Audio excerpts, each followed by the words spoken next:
So a few years back, I decided to break my lease and leave town to live in the wilderness. I had been dirtbagging out of my truck for about 3 months and was floating up and down the Blue Ridge Parkway in western North Carolina. I would park at a trailhead and hike in a mile or so, camp a few nights and move on. One night I got startled by a man. He must have been in about his 40s. He took me by surprise but was apologetic, and so I offered him a beer and my fire since it was already dark and kinda cold. I was wary of him though, but I was a big man, 25 years young and 6'2" and about 225 pounds. I wasn't scared of much. I knew I could hold my own if I needed to, and we chatted until late about hunting and trapping. By morning, he was gone. The next night I settled into a new site and I was making dinner, and then the man showed up again. I thought it was odd, but not threatening, and he spent another night hanging out and again was gone by morning. When he showed up on the third site, I started to feel uneasy. That night he tried to kiss me by the fire. I jumped up and he advanced again. I decked him and pinned him down. I told him if he tried anything again, I'd cut his balls off and feed them to him. And he left soon after. I got up early and hiked to the truck, only to find him waiting there. He was asleep in his vehicle, and I snuck away. The next day I parked at a trailhead and watched from the trees as he pulled in behind my truck and started hiking toward where he assumed I was camped. But once he was out of sight, I slashed all 4 of his tires and got the hell out of there.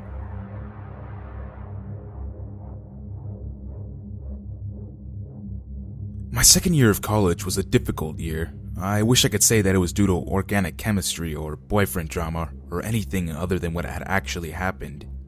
I started out my year in a great dorm. I loved my hallmates, my room, and the fact that a dining hall was less than 100 feet away. Obviously, I spent a lot of time there and I got to know the staff.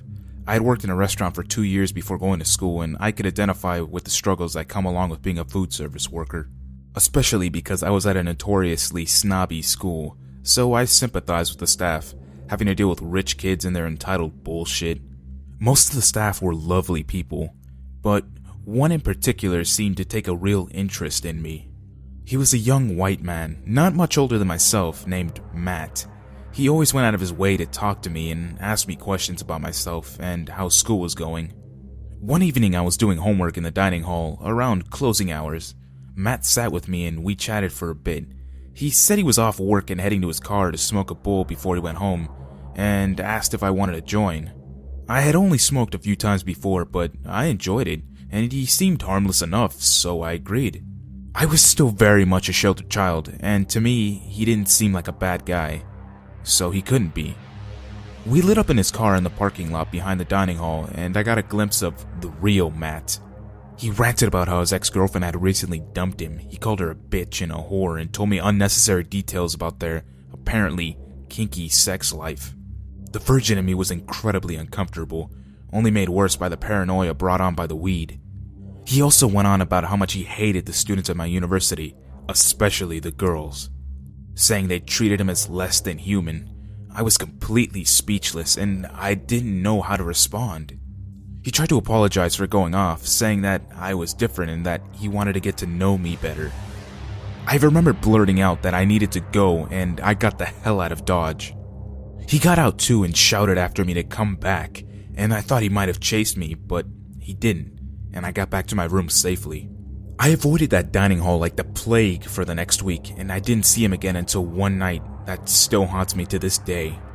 Around midnight, I was walking back to my dorm alone from a function at the Christian Center, which was only about 2 blocks away.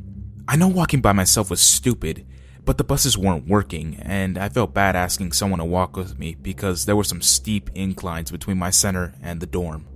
I was walking along an empty residential street that was just around the corner from my dorm when I noticed a black SUV that was creeping along behind me.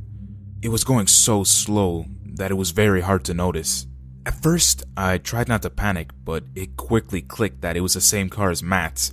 I started to run when it sped up ahead of me, and a man in a ski mask jumped out at me. I just knew it was Matt. From here, things happened very fast. I tried to run the other way, but he grabbed me from behind and was struggling to get my wrist into handcuffs while simultaneously pulling me towards his car. I was screaming at the top of my lungs and fighting like hell. We fought each other for a few minutes like that before he dropped the handcuffs and I was able to slam my heel into his foot. I thought those two things and my relentless struggling shook his confidence because he ran back to his car and sped off. Freaked out, I ran back to the car, constantly looking back to see if he was after me. Thankfully, he didn't follow, and I was able to call the police. I was very lucky that night, not only because I got away, but because he was also caught shortly after I had called 911. He was arrested and the police searched his car. They found handcuffs, duct tape, and a knife. During interrogation, he confessed that he was bitter and depressed over his breakup and wanted to make someone feel pain like he felt it. Nearly a year later, after a painful testimony from me, he was convicted to 40 years in prison with a 32-year suspension for abduction and intent to defile. Matt, let's never meet again.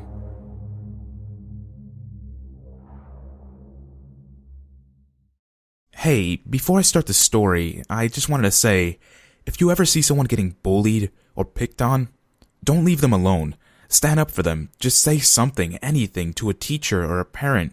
Help them, because they're obviously going through something worse than you think. And I just want to say, never, ever commit suicide. It's just not the answer. I don't know, I don't want to get too deep into it. Let's get into the story. I'm 27 now. This story took place during my freshman year of high school, so I was about 14 at the time. School has never been a good experience for me. From preschool to college, it's just never been a positive experience. My freshman year of high school, though, was an all-time low. It is by far the worst year of my life to date. I was a pretty awkward kid. I was too thin, completely uncomfortable in my own skin. I had basically no true friends, and to guys, I was seemingly invisible.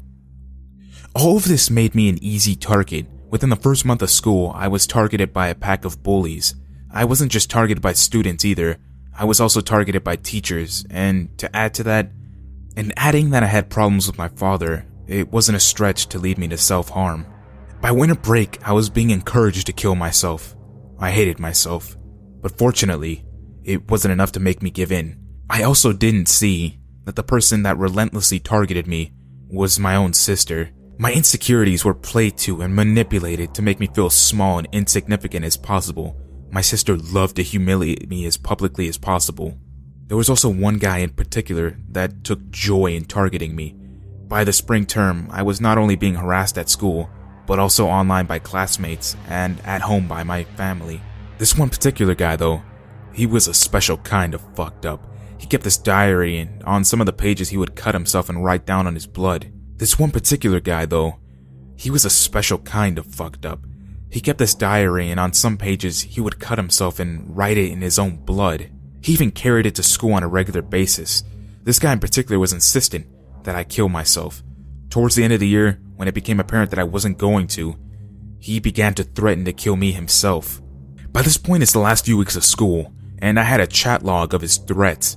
Finally having enough, I took the chat log to my guidance counselor, who quite literally laughed in my face and told me that we just didn't like each other and nothing was going to happen. This wasn't many years after the Columbine shootings, and the terror is still kind of fresh, and yet she just laughed at me.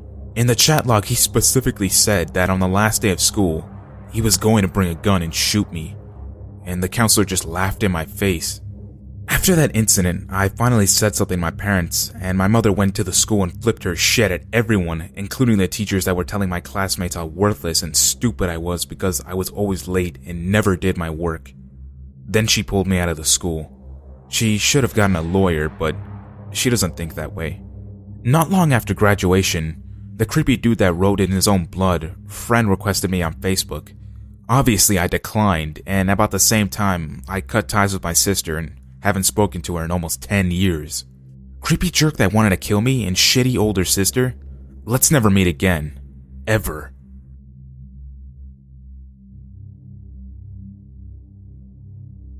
I was helping my dad clean out the storage room last weekend, and while he was stacking boxes on the other side of the room, I was skimming through some of his old things like old fishing rods we used to take with us to his favorite lake when I was younger.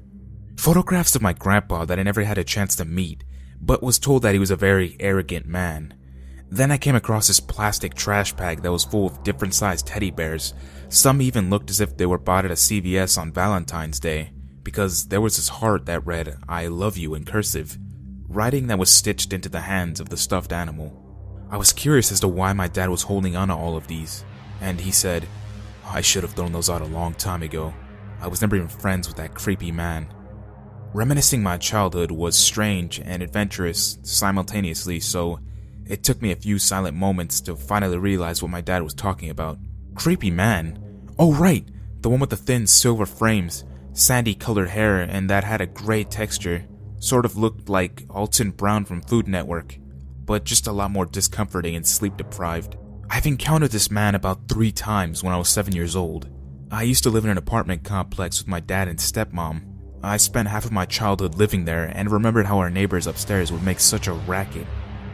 And my parents would often complain about how thin the walls were. I can't recall this creepy man's name though, but I'm very observant, so the details on his appearance came almost instantly to me. He used to knock on the door to my apartment and deliver teddy bears without uttering a word. My dad would open the door with a confused but polite look on his face and greet him, but the man only smiled as sweetly and eerily as he possibly could, never showing any teeth, and handed the bear to my dad. I'd always be hiding behind the couch whenever he stopped by because his visits made me feel very uneasy. The man would then peek behind my dad's shoulder, scanning the living room to find me, and then he'd wave and smile until his cheekbones squished his eyes together. I was always too nervous to do anything but stand there and stare at him until my dad finally shut the door and gave me a concerned look. The second time that creepy man knocked on the door, he just smiled at my dad again and handed him a piece of paper, then simply waved to me and walked back upstairs to his apartment. My dad never told me what the piece of paper said. He read it silently to himself, then ripped it up and threw it away. I never thought to ask about it for some reason.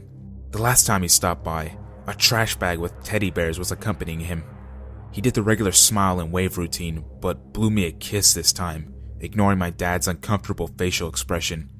I never saw him again after that. I guess 3rd time's a charm. Anyways, let's never meet again.